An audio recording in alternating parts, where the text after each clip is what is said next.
There's growing international condemnation of Israel's attacks on UN peacekeepers in southern Lebanon. In recent days, Israeli actions have injured several international soldiers in their bases. In one incident, the UN says an Israeli tank burst through the gates of a UNIFIL outpost. EU Foreign Policy Chief Josep Borrell has described the attacks against the UN Interim Peacekeeping Force in Lebanon as completely unacceptable. Earlier, UN Secretary-General Antonio Guterres said Israel's actions against UNIFIL may constitute war crimes. Israel has demanded that the peacekeepers withdraw, claiming they're being used as human shields by Hezbollah militants. Major international criticism has followed Israel's attacks on UNIFIL. At least 5 UN troops have been wounded.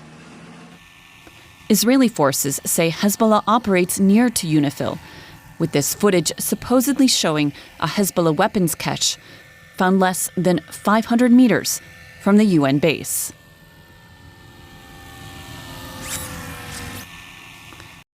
Prime Minister Benjamin Netanyahu said Hezbollah was using UNIFIL as human shields and called on the UN force to leave the area.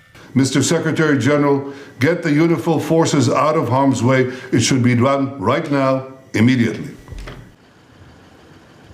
The UN has condemned the attacks on its peacekeepers and described them as a breach of international law. Jeffrey Feltman is a visiting fellow in international diplomacy in the Foreign Policy Program at the Brookings Institution in Washington, D.C.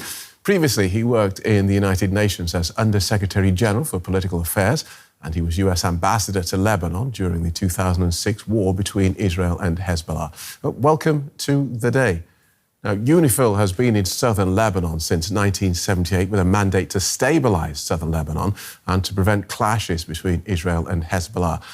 Given that it's still there 46 years on, with rocket fire being exchanged from in front of it and behind it, is it fair to say that this mission has failed? I think it's a much broader question than simply has UNIFIL succeeded or not. There essentially were 2 UNIFILs. There was the UNIFIL set up in 1978 that you just mentioned, but there was also the new expanded UNIFIL that came into being after that 2006 war. The new mandate for UNIFIL was created by a Security Council resolution called 1701 that was adopted unanimously by the Security Council in August of 2006. And 1701, that Security Council resolution, succeeded in stopping that war. It succeeded in getting the Israelis to withdraw from southern Lebanon, to get Hezbollah from stop firing into northern Israel, and allow both the Lebanese and the Israelis who had been displaced by the fighting in 2006 to go home. So 1701 succeeded in August of 2006 in part of its goal. But its broader mandate in expanding UNIFIL's responsibilities was to try to create an area between the Litani River that's about 20 miles north of the blue line, the border with Israel, and the Israeli border that was free of any armed personnel, any armed assets, any weapons, except those of the Lebanese state and those of UNIFIL. And that has not happened. That part of 1701 implementation has been a failure, as we can see now. For 18 years, the two sides, Hezbollah and Israel, that had fought to a stalemate in 2006, implemented the lessons they learned. And for Hezbollah's part, that was building deeper bunkers, acquiring more sophisticated weaponry, basically digging in southern Lebanon and elsewhere.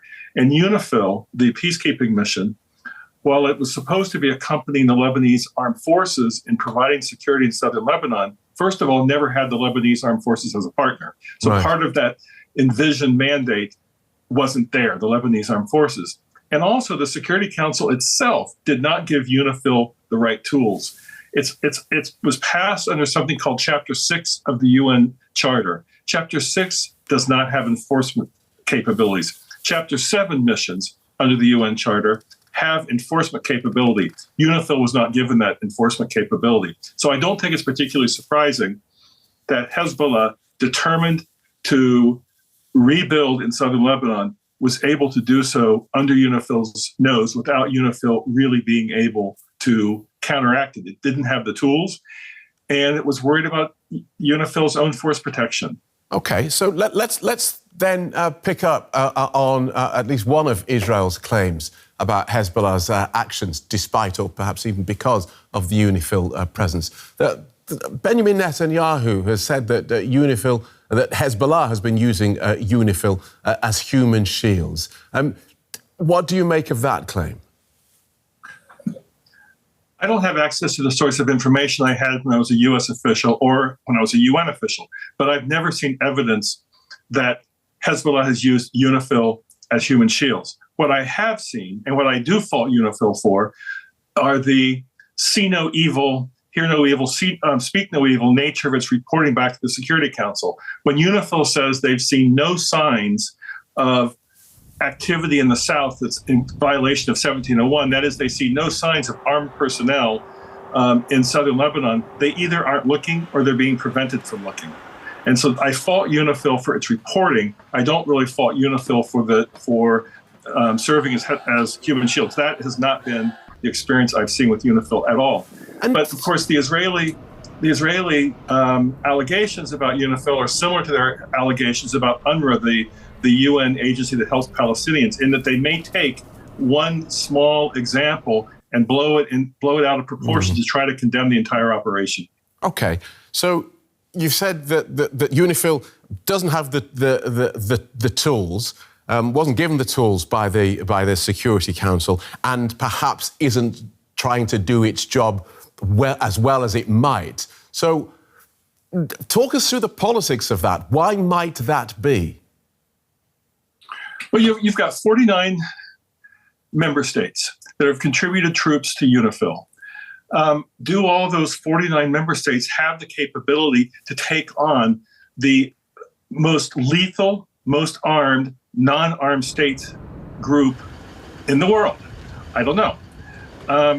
And as I said, the key component of 1701, the resolution to end of the war, was to have the Lebanese armed forces deployed in mass, deployed by the thousands alongside UNIFIL to fill the space. That never happened. And so UNIFIL was missing both its Chapter 7 enforcement authority, and it was missing its Lebanese partner.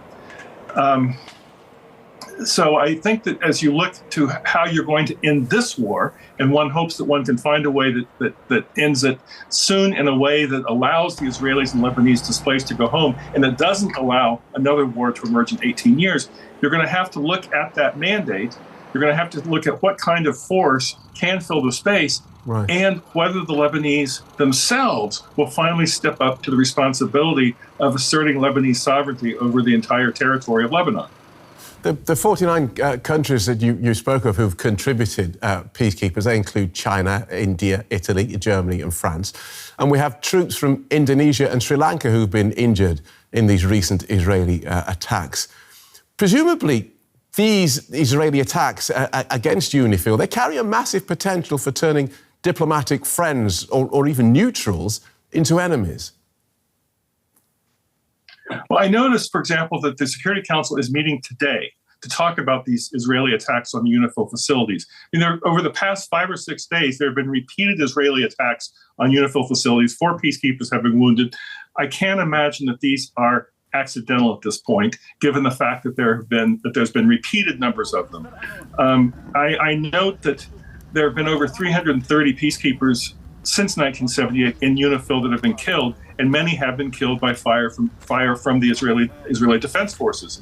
And the Israelis, while they of course have the right to self-defense, no one's rejecting that, also have a responsibility, and a legal responsibility, to be avoiding hitting UN targets, including UNIFIL.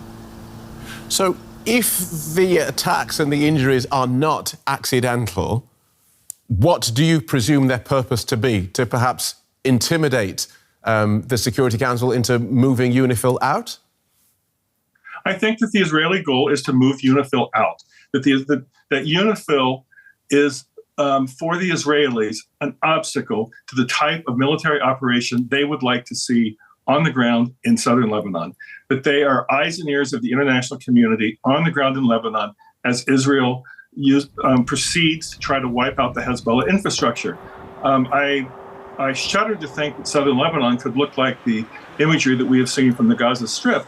but I suspect that that's what the Israelis have in mind, given the tunnel infrastructure that they believe Hezbollah has, and they have evidence of, that Hezbollah has constructed in parts of southern Lebanon. So I think that the Israeli goal is to get the UNIFIL forces out of the way. But given the weaknesses, and I hope that that governments around the world are showing their support for peacekeeping, are showing their support for UNIFIL, for the purpose of UNIFIL, and not simply turning away when a UN facility, when the UNIFIL troops have been wounded. I know that the U.S. Secretary of Defense talked to his Israeli counterpart overnight to note the concern about UNIFIL. The U.S. Deputy Ambassador last week in the Security Council raised this, and I hope that there's been similar statements from European capitals. But given the weaknesses that you've described in terms of the mandate and the execution of that mandate, surely Benjamin Netanyahu is right. The UN should withdraw it because it appears to be neither use nor ornament at the moment. It's ultimately up to the Security Council. It's not up to Benjamin Netanyahu. As long as UNIFIL has the Security Council mandate to stay in Lebanon, the Israelis should not be firing upon UNIFIL facilities and personnel, period.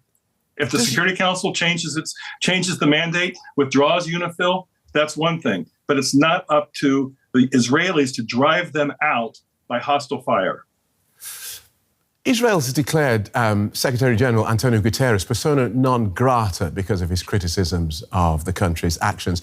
You've served in the UN under Mr. Guterres. How difficult would you say his job is right now? His job, it's a mission impossible. And his role is only as strong as the member state backing of him is. That he does not have a whole lot of tools beyond the bully pulpit, and I think in the case of the war of Russia's war in Ukraine, of the war in Gaza, that his role is quite limited. I think in other places like Sudan, he should be doing more. That he could be doing more, where the geopolitical divisions are not as stark as they are in the case of Russia's war in Ukraine or the Israeli-Palestinian conflict, where there's geopolitics that limit his role. In places like Sudan, I think he needs to be doing a lot more. So given what you've said about the weaknesses of UNIFIL and accepting what you say about, well, this is for the UN to decide on what UNIFIL does, what sort of future do you believe this peacekeeping operation actually have, given all the weaknesses we've discussed? Well, in the end, this war, like all wars, will end. One hopes sooner rather than later. One hopes that the Lebanese and the Israelis will not pose threats to each other. I think saying they'd be at peace is a bit of a stretch at this point. But there's going to be a vacuum in southern Lebanon that needs to be filled, or else the Israelis stay in southern Lebanon. And one hopes that the Israelis will not be staying in southern Lebanon. After all, Hezbollah was created out of the chaos that Israel prompted in 1982. In 1982, Israel invaded southern Lebanon in a big way. That invasion created the conditions out of which Hezbollah emerged. So basically, Israel's trying to solve a problem using the same methods today that they used in 1982 that created the problem in the first place. So I think that the solution has to include an Israeli withdrawal, lest an Israeli occupation again create the conditions for Hezbollah 2.0 to emerge. So how do you fill the vacuum? The Lebanese have to take some responsibility for this. The Lebanese do have agency, even if they always say, woe is me, the outside world has to solve our problems. The Lebanese armed forces is more capable than it was in 2006, has better equipment thanks to U.S. and other support. It needs to be fully deployed in the south.